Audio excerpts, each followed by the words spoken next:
SL Tamil வலையொலி பக்கத்தினூடாக இணைந்திருக்கும் உங்கள் அனைவருக்கும் வணக்கம். முதலில் தலைப்புச் செய்திகள். பிள்ளையானின் அடிப்படை உரிமைகள் மனுவை பரிசீலனைக்கு எடுத்துக்கொள்ள உயர்நீதிமன்றம் தீர்மானம். புதிதாக 3147 பேருக்கு தாதியர் நியமனம். இலங்கை வரலாற்றில் முதல் முறை பாரிய அளவான நியமனம். இலங்கை வங்கி மற்றும் தேசிய சேமிப்பு வங்கியின் 2024 ஆண்டுக்கான வருடாந்த அறிக்கை ஜனாதிபதியிடம் கையளிப்பு. தனித்துவமான சுவை, மனம், நிறத்திற்காக உலகளவில் பிரபல்யம் பெற்ற சிலோன் டீ சர்வதேச தேயிலை தினத்துடன் இணைந்ததாக தேயிலையினால் கட்டியெழுப்பப்படும் சகவாழ்வு ஜஜி 2025 சீன இலங்கை கலாச்சார விழாவை முன்னிட்டு நேற்று முன்தினம் கொழும்பில் உள்ள மெரினா பீச் ஹோட்டலில் நடைபெற்ற நிகழ்வில் கலந்து கொண்டு உரையாற்றும் போதே பிரதமர் இவ்வாறு தெரிவித்துள்ளார். இந்த நிகழ்வை இலங்கையில் உள்ள சீன கலாச்சார மையம், இலங்கையில் உள்ள சீன தூதரகம், சீனாவின் ஜிசாங் நிர்வாக பிராந்தியத்தின் கலாச்சாரம் மற்றும் சுற்றுலா திணைக்களம் மற்றும் சீன கலாச்சாரம் மற்றும் சுற்றுலா அமைச்சு இணைந்து ஏற்பாடு செய்திருந்தன. இந்த நிகழ்வில் உரையாற்றிய பிரதமர், குறிப்பாக சர்வதேச தேயிலை தினத்தை குறிக்கும் இந்த நாளில் தேயிலையினால் கட்டியெழுப்பப்படும் சகவாழ்வு ஜயி 2025 சீன இலங்கை கலாச்சார விழாவில் உரையாற்றுவது மகிழ்ச்சி அளிக்கின்றது. இன்றைய தினம் பல நூற்றாண்டுகளாக மக்களையும் கலாச்சாரங்களையும் ஒன்றிணைத்த ஒரு பானமாக தேயிலையின் கலாச்சாரம், மதிப்பு, கலாச்சார நன்மைகள் மற்றும் பொருளாதார முக்கியத்துவத்தை நினைவு கூர்வதற்கான ஒரு வாய்ப்பாகும். இலங்கையில் சீன நட்புறவு பல நூற்றாண்டுகள் பழமையானது மற்றும் சமய ரீதியாகவும் கலாச்சார ரீதியாகவும் வரலாற்று ரீதியாகவும் வலுவானது. எமது தேயிலையின் தனித்துவமான சுவை, மனம் மற்றும் நிறத்திற்கான இலங்கையின் பெயர் உலகளவில் பிரபல்யமை பெற்றுள்ளது. சிலோன் டீ என்ற பெயரில் தலைமுறையாக முன்னெடுத்து செல்லப்படும் இலங்கை தேயிலையின் பெயர் சுதேச பாரம்பரியத்தை உலகுக்கு பறைசாற்றுகிறது. எனவே இலங்கை தேயிலை வர்த்தக சின்னத்தை முன்னோக்கி கொண்டு செல்வதற்கு தேயிலை உற்பத்தி செயற்பாட்டில் ஈடுபட்டுள்ள அனைவருக்கும், குறிப்பாக தேயிலை பறிப்பவர்களுக்கு கடந்த காலங்களில் பல பிரச்சினைகளை எதிர்கொண்ட சேவை வசதிகள் மற்றும் பாதுகாப்பை உறுதி செய்வதற்கான நடவடிக்கைகளை செயற்படுத்துவது முக்கியம். ஒரு அரசாங்கமாக நாங்கள் அதற்காக உறுதி பூண்டுள்ளோம். உலகளாவிய தேயிலை ஏற்றுமதியில் சுமார் 15% பங்களிப்பை செய்து இலங்கை இன்று உலகின் 3வது பெரிய தேயிலை ஏற்றுமதியாளராக மாறியுள்ளது. குறிப்பிடத்தக்க சவால்கள் இருந்த போதிலும் எமது தேயிலை தொழில் 2024 ஆண்டில் குறிப்பிடத்தக்க சாதனைகளை பதிவு செய்துள்ளது. இதேபோல் உலகில் உள்ள அனைத்து தேயிலை உற்பத்தி செய்யும் நாடுகளிலும் சீனா சந்தைக்கு தேயிலையை வழங்கும் முக்கிய விநியோகஸ்தராக இலங்கை தேயிலை தற்போது மாறியுள்ளது. இலங்கை தேயிலை ஏற்றுமதிக்கான முதல் 5 இடங்களில் சீனா சந்தையும் ஒன்று. தேயிலை மற்றும் கலாச்சார பாரம்பரியத்தை அடிப்படையாக கொண்ட இத்தகைய நிகழ்வை ஏற்பாடு செய்ததற்காக இலங்கையில் உள்ள சீன தூதரகத்துக்கு எனது நன்றியை தெரிவித்துக் கொள்கின்றேன். இரு நாடுகளுக்கும் இடையிலான இந்த சகவாழ்வை தேயிலை மூலம் மேலும் மேம்படுத்த நாங்கள் தொடர்ந்தும் பாடுபடுவோம் என்றார். அரசாங்கத்தின் டிஜிட்டல் பொருளாதார திட்டம் குறித்து அமைச்சு செயலாளர்களுக்கு விளக்கம். அரசாங்கத்தின் டிஜிட்டல் பொருளாதார திட்டம் மற்றும் செயல்பாடுகள் குறித்து அமைச்சின் செயலாளர்களுக்கு விளக்கமளிக்கும் செயலமர்வொன்று ஜனாதிபதியின் செயலாளர் கலாநிதி நந்திக சனத்குமாரநாயக்க தலைமையில் நேற்றைய தினம் ஜனாதிபதி செயலகத்தில் இடம்பெற்றுள்ளது. புதிய அரசாங்கத்தின் டிஜிட்டல் பொருளாதார மூலோபாயங்கள் மற்றும் அவற்றை செயல்படுத்துவது குறித்து இதன்போது கவனம் செலுத்தப்பட்டது. அரசு சேவை நடவடிக்கைகளுக்கு செயற்கை நுண்ணறிவை பயன்படுத்துவது குறித்தும் ஆராயப்பட்டது.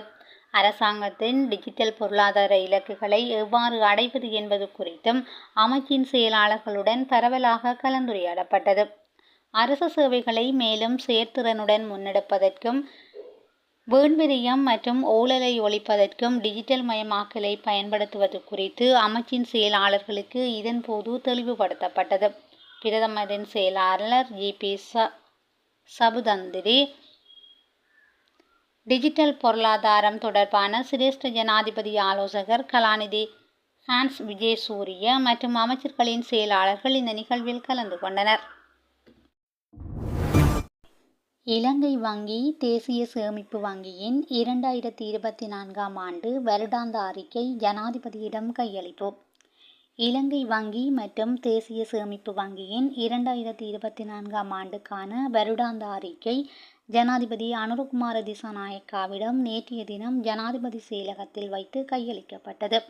இலங்கை வங்கியின் தலைவர் காவிந்த டி சொய்சா மற்றும் தேசிய சேமிப்பு வங்கியின் தலைவர் கலாநிதி கர்சகப்ரால் ஆகியோரால் ஜனாதிபதியிடம் இந்த அறிக்கைகள் கையளிக்கப்பட்டன. இதன்போது கருத்து தெரிவித்த தேசிய சேமிப்பு வங்கியின் தலைவர் கலாநிதி கர்சகப்ரால் 2023ஆம் ஆண்டில் தேசிய சேமிப்பு வங்கி பெற்றுக்கொண்ட 4.2 பில்லியன் லாபத்தை 2024ஆம் ஆண்டில் 26.4 பில்லியன்களாக அதிகரித்து கொள்ள முடிந்துள்ளதாக தெரிவித்துள்ளார். தேசிய சேமிப்பு வங்கியின் இந்த வெற்றியை அடைந்து கொள்வதற்கு நாட்டில் காணப்படும் பொருளாதார ஸ்திரத்தன்மையும் நிதியொழுக்கமுமே காரணமாக அமைந்ததென சுட்டிக்காட்டினார். 2025ஆம் ஆண்டில் இலங்கை வங்கியும் தேசிய சேமிப்பு வங்கியும் தங்களது டிஜிட்டல் உட்கட்டமைப்பு வசதிகள் மற்றும் நுகர்வோர் சேவைகளை பலப்படுத்த எதிர்பார்த்திருப்பதாகவும் இதன்போது சுட்டிக்காட்டியுள்ளனர். பிள்ளையானின் அடிப்படை உரிமைகள் மனுவை பரிசீலனைக்கு எடுத்துக்கொள்ள உயர்நீதிமன்றம் தீர்மானம். கிழக்கு பல்கலைக்கழகத்தின் முன்னாள் உபவேந்தர் கடத்தல் வழக்கில் பயங்கரவாத தடை சட்டத்தின் கீழ் தடுப்பு காவலில் இருக்கும் பிள்ளையான் என்ற சிவனேசதுரை சந்திரகாந்தனின் அடிப்படை உரிமைகள் மனுவை பரிசீலனைக்கு எடுத்துக்கொள்ள உயர்நீதிமன்றம் தீர்மானித்துள்ளது. பேராசிரியர் சிவசுப்பிரமணியம் ரவீந்திரநாத் கடத்தப்பட்டு காணாமலாக்கப்பட்ட சம்பவம் தொடர்பில் பிள்ளையான் கடந்த ஏப்ரல் மாதம் 8ஆம் தேதி குற்றப்புலனாய்வு திணைக்கள அதிகாரிகளால் கைது செய்யப்பட்டார். அதன் பின்னர் ஏப்ரல் 12ஆம் தேதி முதல் பாதுகாப்பு அமைச்சின் அனுமதியுடன் 90 நாட்களுக்கு தடுத்து வைக்கப்பட்டுள்ளார். தாம் இவ்வாறு தடுத்து வைக்கப்பட்டதனூடாக தமது அடிப்படை உரிமைகள் மீறப்பட்டுள்ளதாக தெரிவித்து அவர் உயர்நீதிமன்றத்தில் மனு ஒன்றை தாக்கல் செய்தார். இந்த மனு நீதியரசர்களான மகிந்த சமயவர்த்தன மற்றும் மேனகா விஜயசுந்தர ஆகியோர் அடங்கிய நீதியரசர்கள் குழாம் முன்னிலையில் நேற்றைய தினம் அழைக்கப்பட்டது. இதன்போது குறித்த மனுவை எதிர்வரும் ஜூன் மாதம் 17ஆம் தேதி பரிசீலனைக்கு எடுத்துக்கொள்ள நீதியரசர்கள் குழாம் தீர்மானித்து அறிவித்தது. புதிதாக 3147 பேருக்கு தாதியர் நியமனம். இலங்கை வரலாற்றில் முதல் முறை பாரிய அளவிலான நியமனம். நாட்டில் தாதியர் சேவையில் இணைக்கப்படவுள்ள 3147 பேருக்கு நியமன கடிதங்களை வழங்கும் விழா எதிர்வரும் மே மாதம் 24ஆம் தேதி முற்பகல் 9:30 மணிக்கு அலரி மாளிகை வளாகத்தில் உள்ள கூட்ட மண்டபத்தில் இடம்பெறவுள்ளது. நாட்டின் தாதியர் சேவை வரலாற்றில் ஒரே நேரத்தில் இத்தனை பெரிய எண்ணிக்கையிலானவர்களுக்கு நியமன கடிதங்கள் வழங்கப்படுவது இதுவே முதல் முறையாகும் என சுகாதார அமைச்சு சுட்டிக்காட்டியுள்ளது.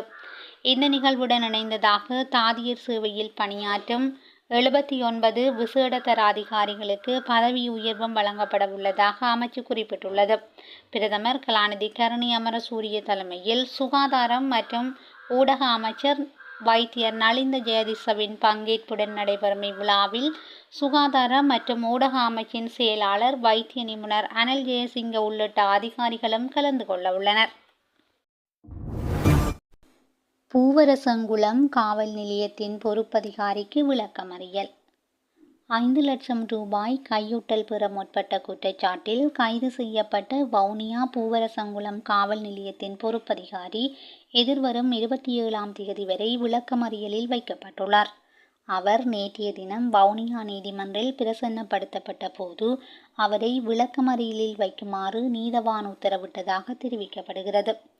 வவுனியா பூவரசங்குளம் காவல் நிலையத்தின் பொறுப்பதிகாரி செட்டிக்குளம் பகுதியில் உள்ள நபரொருவர் வழங்கிய தகவலுக்கமைய நேற்று முன்தினம் கையூட்டல் மற்றும் ஊழல் ஒழிப்பு ஆணைக்குழு அதிகாரிகளால் கைது செய்யப்பட்டார்.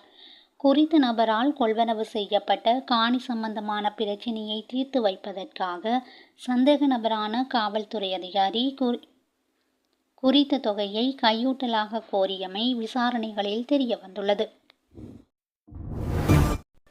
நீர்க்கட்டணத்தை அதிகரித்தால் மக்கள் மேலும் சுமைக்கு உள்ளாக்கப்படுவார்கள். சஜித் பிரேமதாச தெரிவிப்பு. அடுத்ததாக நீர்க்கட்டணத்தை அதிகரித்து அரசாங்கம் மக்கள் மீது சுமையேற்றவிருப்பதாக எதிர்க்கட்சித் தலைவர் சஜித் பிரேமதாச குற்றம் சுமத்தியுள்ளார். தமது எக்ஸ் தளத்தில் அவர் இது தொடர்பான பதிவொன்றை இட்டுள்ளார். அரசாங்கம் மின்சார கட்டணத்தை 33% குறைக்கவிருப்பதாக உறுதியளித்தது. ஆனால் அதற்கு மாறாக 18.3% மின்கட்டண அதிகரிப்புக்கு இலங்கை மின்சார சபை யோசனை முன்வைத்திருக்கிறது. மின்சார கட்டணம் அதிகரிக்கப்பட்டதும் நேர்கட்டணமும் அதிகரிக்கும் என தெரிவிக்கப்படுகிறது.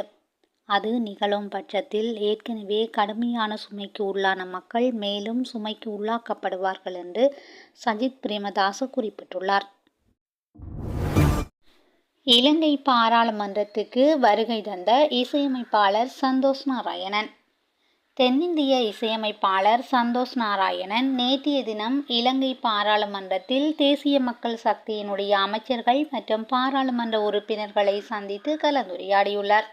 சினிமா துறையில் வடக்கு மற்றும் தென் பகுதிகளைச் சேர்ந்த இளைஞர் யுவதிகளை உள்ளீர்த்தல், சினிமா துறை ஊடாக முதலீட்டு வாய்ப்புகளை ஏற்படுத்தல், குறிப்பாக வடமாகாணத்தில் சினிமா துறை ஊடாக புதிய வாய்ப்புகளை ஏற்படுத்தி கொடுக்கும் நோக்கில் மேற்படி சந்திப்பு இடம்பெற்றுள்ளது. மேற்படி சந்திப்பில் கடற்தொழில் அமைச்சர் ராமலிங்கம் சந்திரசேகர், மகளிர் விவகார அமைச்சர் சரோஜா சாவித்திரி, போல்ராஜ், பாராளுமன்ற உறுப்பினர்களான இளங்குமரன், பவானந்தராஜா, ஜெகத் மனோகரன் ஆகியோர் பங்கேற்றிருந்தனர். அமெரிக்காவில் பயங்கரவாதத்துக்கு இடமில்லை, டொனால்ட் ட்ரம்ப் தெரிவிப்பு. அமெரிக்காவில் பயங்கரவாதத்துக்கு இடமில்லை என அமெரிக்க ஜனாதிபதி டொனால்ட் ட்ரம்ப் தெரிவித்துள்ளார். வாஷிங்டனில் டிசியில் உள்ள அருங்காட்சியகம் ஒன்றின் அருகே ஆஸ்திரேலிய தூதரக ஊழியர்கள் இருவர் சுட்டுக் கொல்லப்பட்ட சம்பவத்தை சுட்டிக்காட்டி அவர் இதனை தெரிவித்துள்ளார். யூத எதிர்ப்பு பயங்கரவாதத்தை உடனடியாக முடிவுக்கு கொண்டு வர வேண்டும் எனவும் ட்ரம்ப் வலியுறுத்தியுள்ளார். செய்திகளை உடனுக்குடன் தெரிந்து கொள்ள எஸ்எல் தமிழ் வலையொலி பக்கத்துடன் இணைந்திருங்கள். நன்றி, வணக்கம்.